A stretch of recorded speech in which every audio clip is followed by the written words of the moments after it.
आज माननीय supreme court का चंडीगढ़ के मेयर चुनाव में ऐतिहासिक फैसला आया है।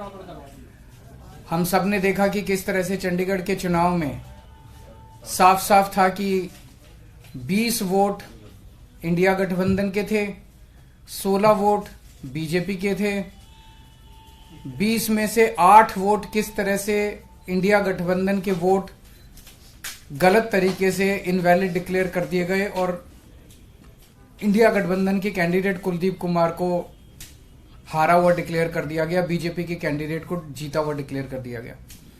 मामला जब सुप्रीम कोर्ट में गया तो सुप्रीम कोर्ट ने बहुत जल्दी सुनवाई करके और आज जो पूरा जो प्रोसेस भी था, किस तरह से माननीय सुप्रीम कोर्ट ने सारे बैलेट पेपर मंगाए अपने पास, बैलेट पेपर खुद देखे और आज रिजल्ट डिक्लेयर कर दिया।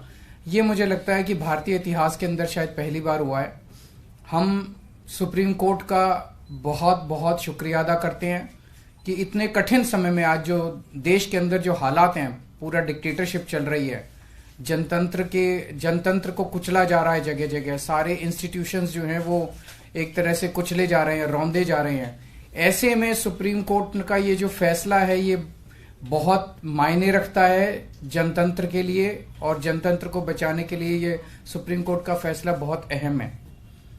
इंडिया गठबंधन, इसलिए हम सुप्रीम कोर्ट का बहुत बहुत शुक्रिया अदा करते हैं। इंडिया गठबंधन की ये बहुत बड़ी जीत है, पहली जीत है, बहुत बड़ी जीत है और बहुत बड़े मायने रखती है।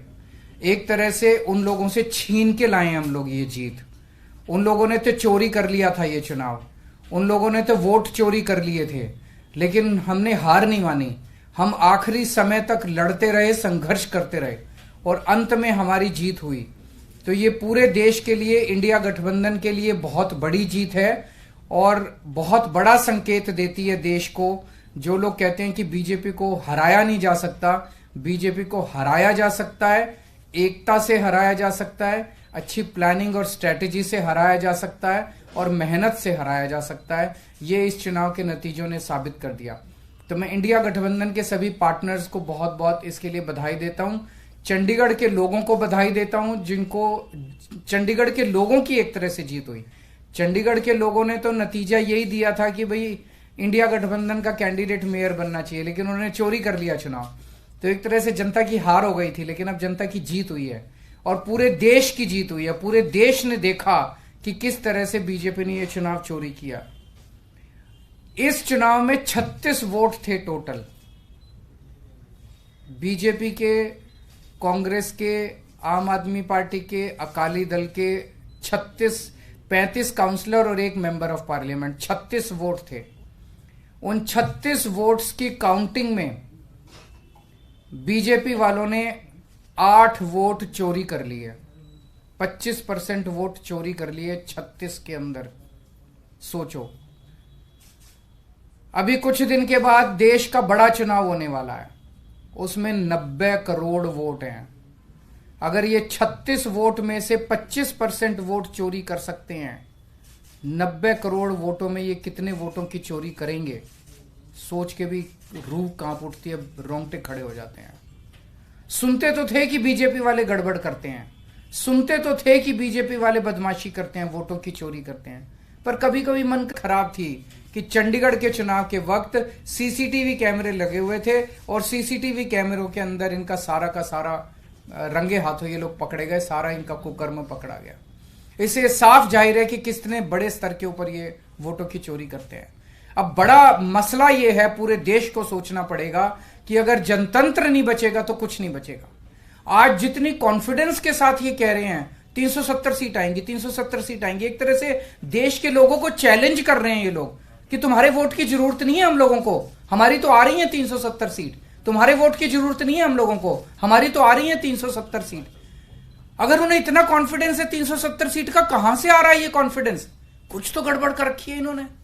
और जिस देश, अगर किसी देश के अंदर चुनाव के पहले पार्टियां साफ साफ कहना चालू कर दे हमें वोट की जरूरत नहीं है, हमें लोगों की जरूरत नहीं है, उस देश के अंदर फिर जनतंत्र बहुत बड़ा खतरे में है।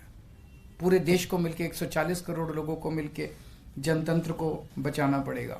इससे ये भी साफ है ये लोग चुनाव जीतते नहीं है, ये लोग चुनाव चोरी करते हैं। आज ये पूरे प्रकरण ने, चंडीगढ़ के पूरे चुनाव ने इन लोगों को बेनकाब करके पूरे देश के अंदर बेनकाब कर दिया इन लोगों ने। दूध का दूध और पानी का पानी हो गया। मैं फिर से एक बार इंडिया गठबंधन को बहुत बहुत बधाई देता हूं और माननीय सुप्रीम कोर्ट को बहुत बहुत शुक्रिया अदा करता हूं। अगर एक दो क्वेश्चंस आपके हैं तो।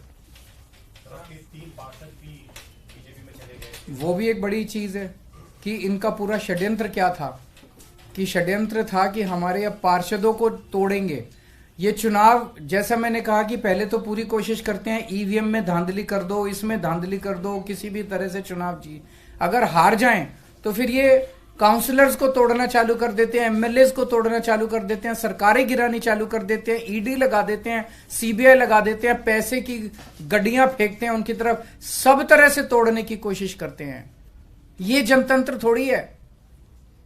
सर इस चुनावों ने दिखाया कि कैसे अगर आम आदमी पार्टी और कांग्रेस मिल जाए तो बीजेपी को हरा सकते हैं। मैंने अभी यही बोला, तो क्या पंजाब में भी आप इस पर ये मैंने बोला कि किस तरह से अगर हम सारे लोग इकट्ठे हो जाएं, इंडिया गठबंधन के इस चुनाव ने एक बहुत बड़ा मैसेज दिया है।